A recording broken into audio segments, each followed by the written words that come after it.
হিমালয়ের সীমান্ত ঘিরে যে যুদ্ধ পরিস্থিতির বীজ বপন হয়েছিল তা শুরু হয় 1959 সালের তিব্বতী উত্থানের সময় থেকে। আর সেই সময়কালেই আমাদের মনে জেগে ওঠে আরেকটি মুখ, একজন শিল্পী, একজন সঙ্গীতপ্রেমী, যিনি আপাত দৃষ্টিতে রাজনীতি ও যুদ্ধ থেকে দূরে থাকলেও সাংস্কৃতিক ইতিহাসে জড়িয়ে যান এক অনন্য উপায়ে। তার নাম হেমন্ত মুখোপাধ্যায়। গান তো বটেই, একটি ছায়াছবির মাধ্যমেও তৎকালীন সময়ে শান্তির বার্তা তুলে ধরেছিলেন তিনি। সময়টা 1956। ভূপেন হাজারিকা বম্বেতে গিয়েছেন এরা বাটার সুর নামে একটি অসমীয়া ছবির গানের রেকর্ডিং করতে, সঙ্গী লতা মঙ্গেশকর ও হেমন্ত মুখোপাধ্যায়।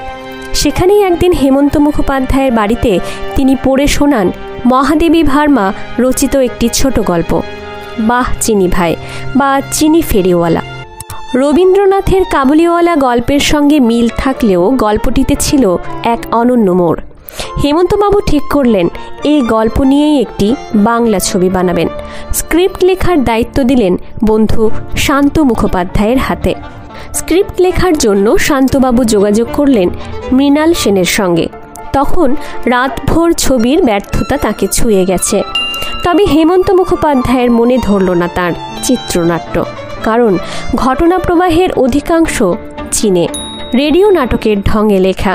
অবশেষে মৃণাল সেনের স্ক্রিপ্ট রেখে নৃপেন্দ্র কৃষ্ণ চট্টোপাধ্যায়কে দিয়ে নতুন চিত্রনাট্য লেখানোর সিদ্ধান্ত নিলেন হেমন্ত মুখোপাধ্যায়। উত্তম কুমার ও অরুন্ধতী দেবীকে নিয়ে কাজ শুরুও হলো, কিন্তু বাধা এলো উত্তম কুমারের সময় অভাব থেকে। এই ব্যর্থতা থেকে শিক্ষা নিয়ে হেমন্ত মুখোপাধ্যায় নিজেই বসলেন গল্পের খসড়া তৈরি করতে। আবার ডাক পড়ল মৃণাল সেনের। শর্ত, বম্বেতে গিয়ে 7 দিনের মধ্যে একটি পরিকল্পিত স্ক্রিপ্ট তৈরি করতে হবে। 7 দিনেই প্রস্তুত হলো নতুন স্ক্রিপ্ট। হেমন্ত মুখোপাধ্যায় খুশি।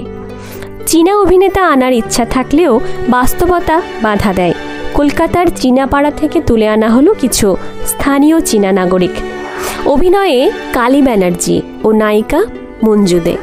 কিন্তু চীনা মুখাবয়ব তৈরির মেকআপে সমস্যা। হেমন্ত মুখোপাধ্যায় মাদ্রাজে গিয়ে চীনা মেকআপম্যান হরিচন্দ্রর বাড়ি গিয়ে 8 ঘন্টায় মেকআপ করিয়ে স্টিল ফটো তুলে আনলেন। শক্তি সেন ও অনন্ত দাস সেই ছবি দেখে সফলভাবে মেকআপ করলেন। তারপর পুরো দমে শুরু হলো শুটিং। গল্পে চীনা ফেরিওয়ালা ওয়াংলু কংগ্রেস নেত্রী এক ভদ্র মহিলার বাড়িতে শাড়ি বিক্রি করতে আসেন। বিদেশি পণ্য বর্জনের শপথে অটল ভদ্রমহিলাকে বোঝান তিনি ব্রিটিশ নন, চীনা। ধীরে ধীরে সম্পর্ক গড়ে ওঠে ভাই বোনের মতো।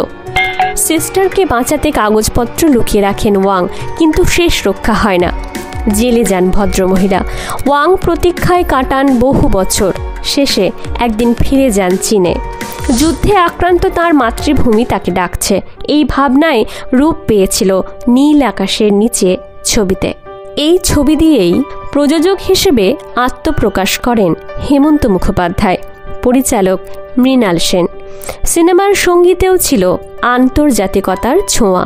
চীনের ইয়ে ধারা, চীনা জ্যাজ এবং ভারতীয় সুরের সংমিশ্রণ। 2টি গান গৌরীপ্রসন্ন মজুমদারের লেখা সর্বজনীন হয়ে ওঠে। নীল আকাশের নিচে গানটি যেন সাধারণ মানুষের আশা আকাঙ্ক্ষার কণ্ঠস্বর। ও নদীরে গানটিতে ধরা দেয় এক দেশচ্যুত মানুষের হাহাকার। চীনা সুর ও স্থানীয় ফোক টিউনের অপূর্ব মেলবন্ধন। শেষে এক কর্ড ভুলে যাওয়ায় হেমন্ত মুখোপাধ্যায় নিজেই বলেন ফেড আউট করে দিতে। ফলে তৈরি হয় এক অনন্য সূক্ষ্ম চীনা রিদম। গান রাখার বিষয়ে প্রথমে অনিচ্ছুক ছিলেন মৃণাল সেন, কিন্তু হেমন্ত মুখোপাধ্যায়ের জোড়াজুড়িতে গান স্থান পায়। তবে সেন্সর বোর্ড ছবি আটকে দেয় কমিউনিস্ট ভাবনার অভিযোগে। কিন্তু রাষ্ট্রপতি ভবনে জওহরলাল নেহরু, ইন্দিরা গান্ধী ও রাজেন্দ্র প্রসাদ ছবিটি দেখে বলেন, you have done a great service to the nation. ছবির মুক্তির পথ সুগম হয়।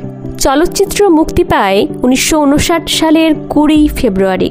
কিন্তু 1962-তে ভারত চীন যুদ্ধ শুরু হলে ছবির প্রদর্শন সাময়িকভাবে বন্ধ রাখা হয়। এই যুদ্ধকালে হেমন্ত মুখোপাধ্যায় গাইলেন 2টি দেশাত্মবোধক গান, মাগো ভাবনা কেন ও এদেশের মাটির পরে। শত্রু এলে অস্ত্র হাতে লড়ার অঙ্গীকারে গাওয়া এই গান বাঙালির হৃদয়ে স্থায়ী ছাপ ফেলে। বাংলাদেশের মুক্তিযুদ্ধেও এই গান নতুন প্রাণ যোগায়। 1962 সালে ইডেনে আয়োজন করলেন ক্রিকেট ম্যাচ। সেনাবাহিনীর সাহায্যার্থে আহত জওয়ানদের পাশে দাঁড়ালেন যেভাবে পারেন। চীনের বিরুদ্ধে যুদ্ধের সময়ে তিনি কণ্ঠে তুলে নিয়েছিলেন অস্ত্র, গানের অস্ত্র।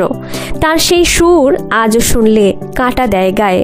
হেমন্ত মুখোপাধ্যায় গান গেয়েছিলেন, কিন্তু সুরের আড়ালে ছিল আগুন। আজও যখন দেশ আঘাত পায়, আমরা হেমন্ত মুখোপাধ্যায়ের সেই গানেই সাহস খুঁজি।